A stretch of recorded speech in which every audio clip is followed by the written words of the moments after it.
Welcome back, everybody, to another edition of Cafecito and Canes. Please hit the like button and hit that subscribe button. Shout out to all you guys that have ridden with me all season long for my 2 shows a week. I've been doing Tuesdays and Thursdays since the season started back in August. It's flown by. We're already in December. Regular season's done. As we sit and wait.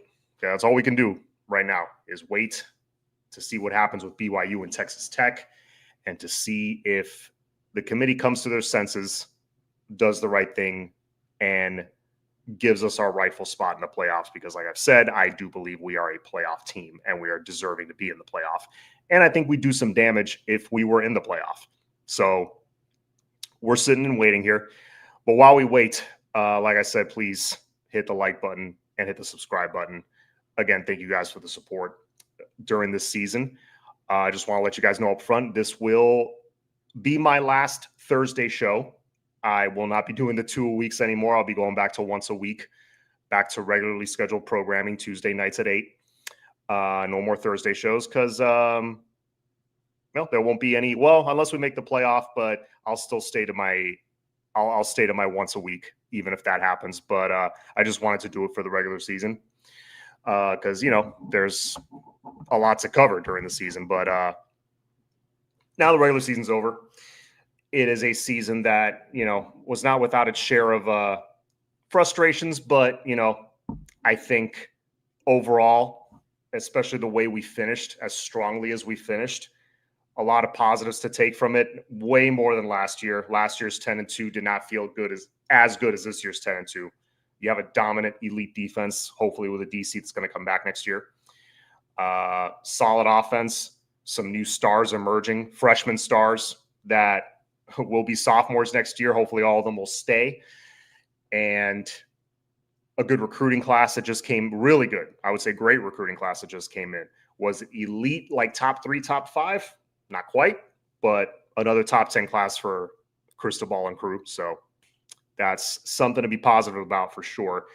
And second straight 10-2 season. So, that's excellent. Something we haven't done since 2002, 2003.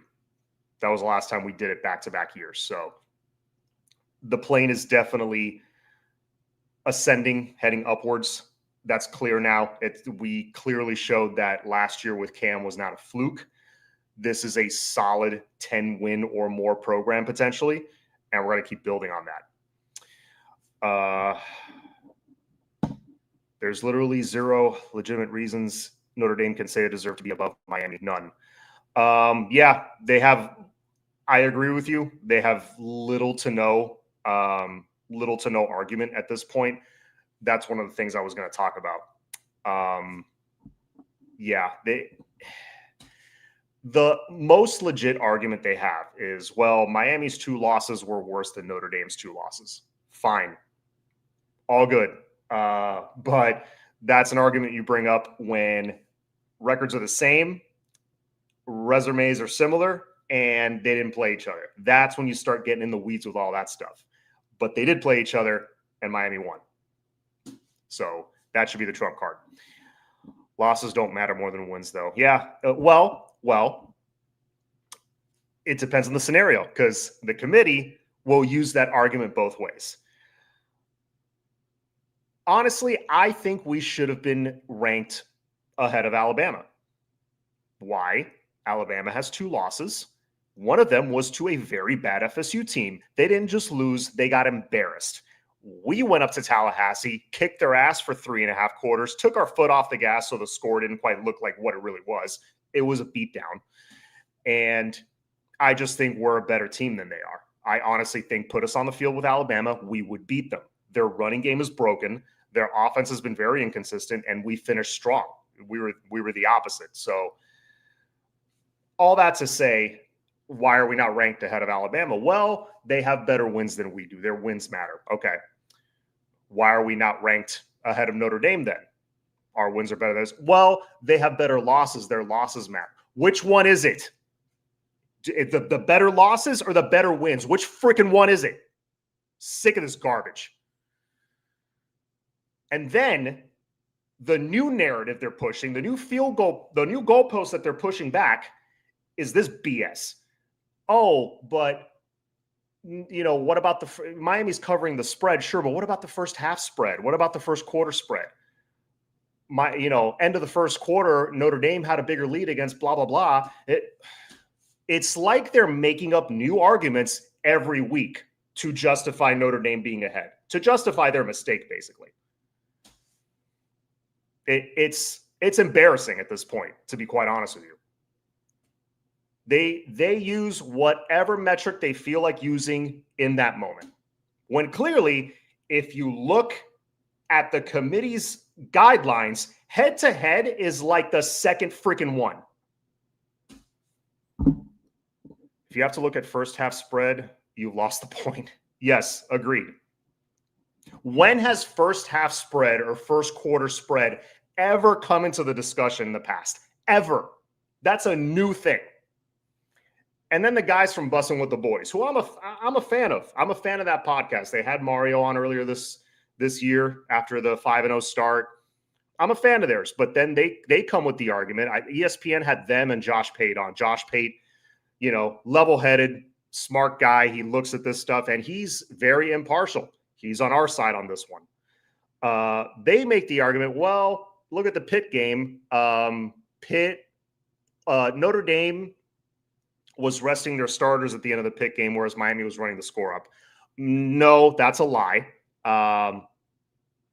Notre Dame had their starting quarterback in, had their starters in with 2 minutes left in the game.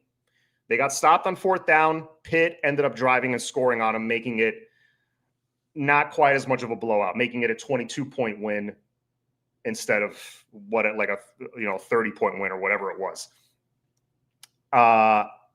And then Miami, even if they sat on the 31-7 lead that they had, they still would have won by more. But they threw one into the end zone on 2nd and 3 after Pitt called the timeout, mind you. It was in the middle of a drive where we had a couple minutes left. It wasn't like there was 10 seconds left on the clock like the week before.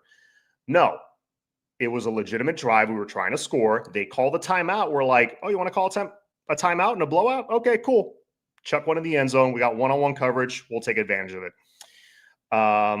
Both teams are trying to run up the score and make it look gaudy. Let's be honest. Both teams are trying to do that. Notre Dame had to do that from the beginning because they started 0-2. So they go out and smash teams, horrible teams like Purdue and Arkansas and all these guys. By the way, Purdue scored 30 points on them. I'll just leave that there. And it's just they're overcomplicating it and muddying the waters. And at this point saying crap that's not true. You want to keep it simple, look at it this way. 10-2, 10-2. Strength of schedule, virtually even. Strength of record, virtually even. These are rankings that you can look up. They're like strength of schedule is like number 13 and number 14, something like that, like right behind each other. And if those are even, what would be the next thing you look at? Well, did they play head-to-head? That would literally be my next metric. Did they play head-to-head? Yes? Okay, give it to the team that won. Never, and Mario Cristobal brought this up, never has there been a case where you're comparing two teams with similar or the same record, and the team that won head-to-head was ranked behind the other team to go to the playoff. That has never happened. Hell, I think even in these rankings, Texas, not that it mattered because neither team is going to make the playoffs, but Texas leapfrogged Vanderbilt, because their wins matter more. The head-to-head in that situation matters. Never mind that Texas has one more loss than Vanderbilt does. No, let's disregard that. Texas beat Vanderbilt. So that head-to-head we're going to value. Peanut says, I still don't know how their strength of schedule is so high, even when they played horrible teams. Shake my head. They played us. They played Texas A&M. Texas A&M ended up in the top 5 or whatever, but then they lost to Texas. So they're not in the top 5 anymore, right? I forgot where they were ranked, but yeah. They played two really, really good teams and lost to both of them. Close games, fine, whatever, but they lost to both of them.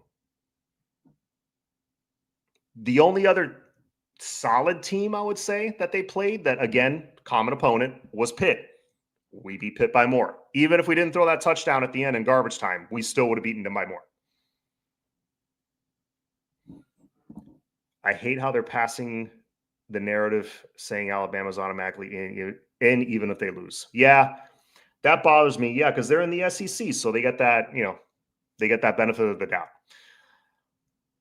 But them moving up to 9 and pushing Notre Dame to 10 did help us. So I am a little thankful for that. Bama gets points for coming back on a horrible Auburn team. 100% disagreed with that. They had the audacity to call that a gutsy performance. Auburn's 5-7. Alabama, if they're as good as they think they are, should have smashed them. I don't care if it's a rivalry game. Both teams are banged up, especially Auburn. Auburn has a new starting quarterback who's good, but come on. Auburn has not been good all year. You should be able to put them away by at least 2 touchdowns, and they didn't. That game I watched most of the game. It went down to the wire. We beat 4 ranked teams, top 25, Notre Dame, South Florida, FSU at the time, and Pittsburgh. Yeah. And people will bring up the argument, well, does it matter what the ranking was when we played them, or does it matter more where they end up at the end of the season? I think I give more weight, especially once you're a few games into the season, I give more weight to what they're ranked when you play them. Because how often do we see teams at the end of the year just unravel and just kind of pack it in and they lose their last few games? You see it all the time. Once they're not playing for something, they don't play as well. Guys get hurt. Guys start opting out. Guys start thinking about hitting the portal. We see teams unravel all the time. It happens more often than you think. When you're kind of in the meat of the season, especially the first half of the season, still playing for something, yeah, that means a little more. Are there overrated teams that shouldn't have been ranked where they were? Yes, there's an argument for both. I put more weight in where they were at, not so much preseason rankings, but based on like, okay, you're a few games in, where you at now? During the season, that's kind of where I put the most weight on it. But yeah, when we played them, we played 4 ranked teams, beat Notre Dame, smashed South Florida, smashed FSU, and smashed Pitt. I don't know what more you want. Oh, but Notre Dame put 56 on Purdue. So what? SEC Big Ten get the world treatment. Yeah, they do. Yeah, these super conferences are kind of ruining things right now. Miami haters speak out of both sides of their mouth. Miami runs up the score, quote unquote. They're piling on unnecessary, while Notre Dame runs up the score. Then, quote unquote, they need this for positioning. Yeah, it's okay when Notre Dame does it. That's always been the case. That's been the case for decades, man. In 1985, Jerry Faust's final game as Notre Dame's head coach, they come down here for their regular season finale. He already knew who was being let go. Miami beats them, I want to say 56-7 or 58-7, something like that. That was the one, I think Benny Blades had a pick 6, and he and one of the other DBs high-fived on the way to the end zone. That solidified, that cemented Jerry Faust's firing. Announcers were getting on us for running up the score and piling on. When Notre Dame had done that crap for decades, putting 60 points and 80 points on people, it was fine when they were doing it. Donald said Miami's the best team in November by the metrics, and Beck is the best QB in November, throwing in the 80s for completion percentage. Yeah, if you want to use that other argument people were using against us, oh, well, how's Miami look now? Notice no one's saying that now. They were saying that a month ago. But then when Miami dominated the month of November, they let go of that argument. It's not, oh, how do they look now? They stopped with that one because it's not convenient, because now it makes them look stupid. I keep hearing Miami lost to 2 bad teams. I would ask them what Northern Illinois' rank was last year. Crickets, 100%. So I didn't intend for this to be a long show, so I'm going to still try to keep it short. Like I said, guys, if you missed it at the beginning, this will be my last Thursday show. Going to go back to once a week. But yeah, that you guys got me rolling on that one. That the anger came back, but I'm going to calm down now and talk about something positive. The recruiting class that we just brought in. Luckily, no drama on signing day like there was last year. We did lose a few commits. Ended up with the number 14 class back in, when was it? Back in last December, 2024. That was right after we choked and lost that game against Syracuse that knocked us out of the playoffs. So the vibes were much different back then. You lose that game, miss the playoffs, and then you lose Drake Stubbs, you lose Gavin Nix and all these guys, and, we fall out of the top 10 in recruiting. Still had an amazing class. If you look at how they performed as freshmen, Malachi Toney, who else? Gerard Pringle, Dalen Upshaw, Joshua Moore, Bryce Fitzgerald. All those guys I just mentioned not only played valuable snaps, they were impact guys this year. We don't do what we did without them. So congrats to them, and, congrats to the coaching staff for hitting on their evals and bringing those guys in, because there were a bunch of home runs in that class. So thankfully, it was still a great class. Now this year, top 10 ranking. I think they're number 8 or number 10 overall in this class. I forgot where they ended up, but 30 commits. They got this kid, the linebacker, Polomoy from Louisville, and I like him. He's a composite 4-star, speed, athleticism. The more we have that at that position, the better. We loaded up on D tackle in this class. Got a hell of a quarterback prospect in Darion Coleman, who I love. I think that kid is special. Who else? We got a couple of receivers I'm excited about. I know Tyron Evans is kind of an under-the-radar guy. I like him. Big-bodied dude, fast, athletic. Milan Paris, 6'6", and can fly. Reminds me a little bit of Tommy Streeter. Samorian Wingo, who I was excited about landing him back when it happened, when he was still a junior. It was between his junior-senior year. His senior tape has been unbelievable. Ashari Charles has been a beast. Who else? Tyson Bacon. In the secondary, you got Camden Portis and Jalen Seatbelt Waters. Who was the other kid? You got JJ Dunnigan at safety, who's a big-time hitter. Jackson Cantwell. That's another one. Yes, thank you, Chris. Jackson Cantwell, number 1 recruit in the nation. We were able to land him pretty early in the cycle. Yeah, this is a hell of a class. Did we miss on some dudes? Yeah. I wanted that kid Jones, the defensive end, that I think, did he end up going to Oregon? I think he ended up committing to Oregon. I wanted at least 1 5-star on the D-line. We got one on the O-line in Cantwell. I wanted a 5-star on the D-line. Bryce Perry Wright was another one. Nolan Wilson. I don't think Nolan Wilson was officially a 5-star, but to me, Nolan Wilson was like a 5-star type of prospect. He was my favorite D-tackle prospect in the entire country. Right behind him, though, Keyshawn Stansel, who we did get in this class. I love that kid.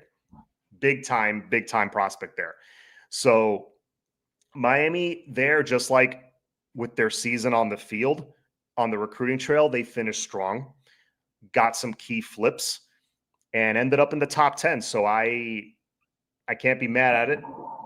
Could have been in the top 5 if you got like 1 or 2 more guys, those premier like Derek Coopers and that number 1 receiver, I'm forgetting his name right now, that we were trying to get. But guys like that, really could have put this class into the top 5, into the top 3.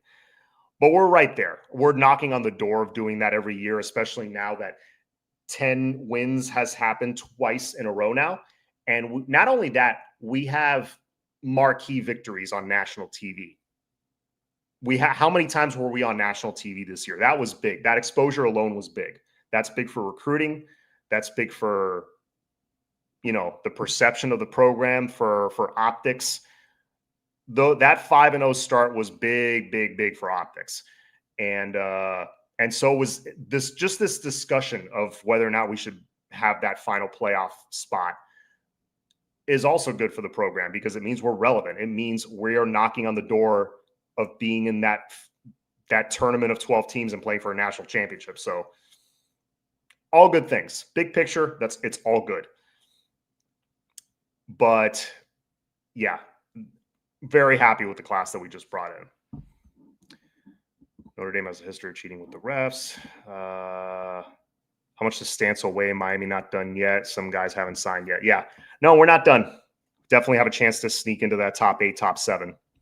Of course, the big name being Calvin Russell, the wide receiver from Northwestern, that was expected to he's committed to Syracuse. He was expected to sign with Syracuse on early signing day yesterday.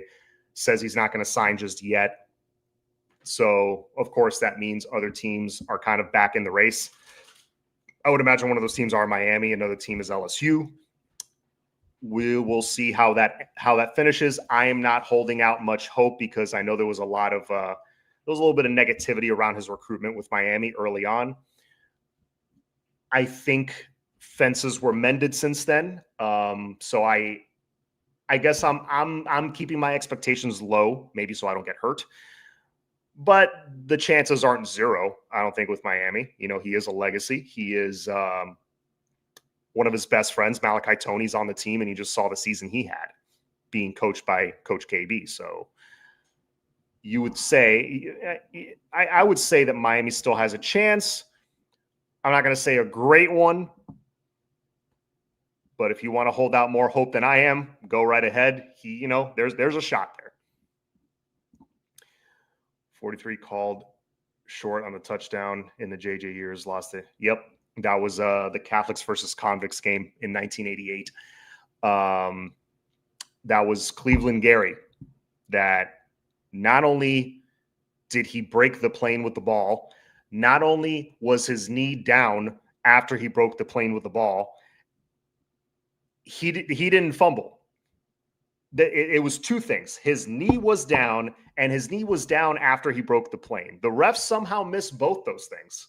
And when he crossed the goal line, he was tackled, placed the ball on the ground to celebrate. They called that him placing the ball down a fumble in the end zone.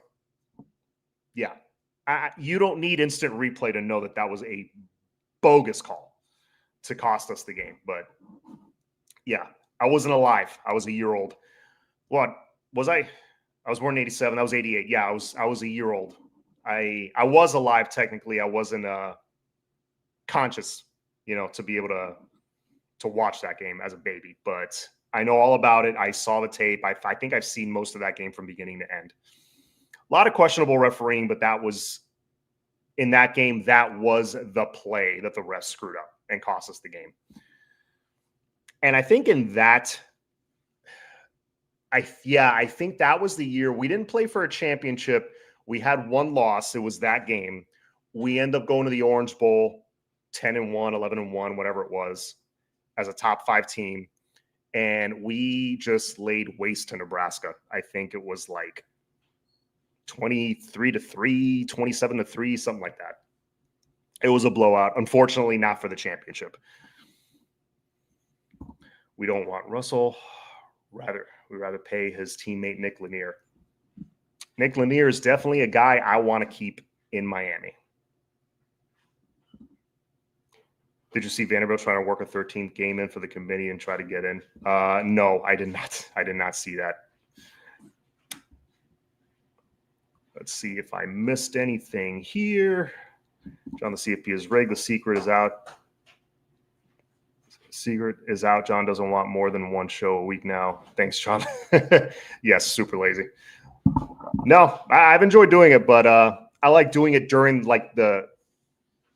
when the heat of the season is playing. You're in it. That when the season is in full swing, that week to week anticipation for the next game and talking about the last game, it's fun, so I needed a little bit more screen time to kind of break everything down. But now, heading into the holidays, even though there is a small chance we go to the playoffs, I'll still cover all that. Don't worry. But yeah, I like to kind of just, take a load off a bit in December and rest. A QB at Northwestern is going to be a problem. Oh yeah. Oh, I know. What year is he? Is he 27 or 28? I forget. Is he reclassing? I think something might be happening there. But yes, I want Nick Lanier on this team. If we had won that game, Miami would have won 3 national championships in a row, 87, 88, and 89. Yep. Could have happened in 2000, 2001, 2002 as well. John, do you still believe in your conspiracy theory of us getting into the playoffs? If BYU loses, I believe there's a chance. I think they made that move with Alabama to put us next to Notre Dame so they don't look so stupid when they flip us. I think that went into the decision for sure. And anybody else? All right. John, we got richer in talent yesterday. I see 4 possible number 1 draft picks in tight end Mueller, offensive tackle Cantwell, Irvin, Paris. Oh, I forgot about Joel Irving. Yeah, monster on the O-line. Waters, and possibly wide receiver Wingo. There's some definite building blocks in this class. I really like that kid Mueller, the tight end that we just got a few weeks ago. Super athletic, can take snaps at Wildcat as a quarterback, former basketball player, has all the intangibles, has all the goods physically. All right. 2028 is the quarterback. Okay, got it. But I think he's supposed to reclass. All right. I'm going to call it a night. Thank you guys for hopping on with me for a little bit to listen to me vent, number 1, and number 2, talk about this recruiting class, recap the season a little bit. And like I said, hopefully we're not done. This team has an elite defense. Special teams was unbelievable all season. Offense had a bit of a snag mid-season, but they recovered, and not just recovered, they got better and really started playing to their talent level and really punctuated the season with a dominant victory over a ranked opponent. So I really hope this team gets the chance to show on a big stage what we can do against great teams, because I think we can win some of those games. I really do. I think we can make a run. We have the roster to do it. So I'd love to see us get the opportunity. Just give us a chance and we'll run with it. All right, guys. Have a good night. Go Canes. I'll see you next Tuesday.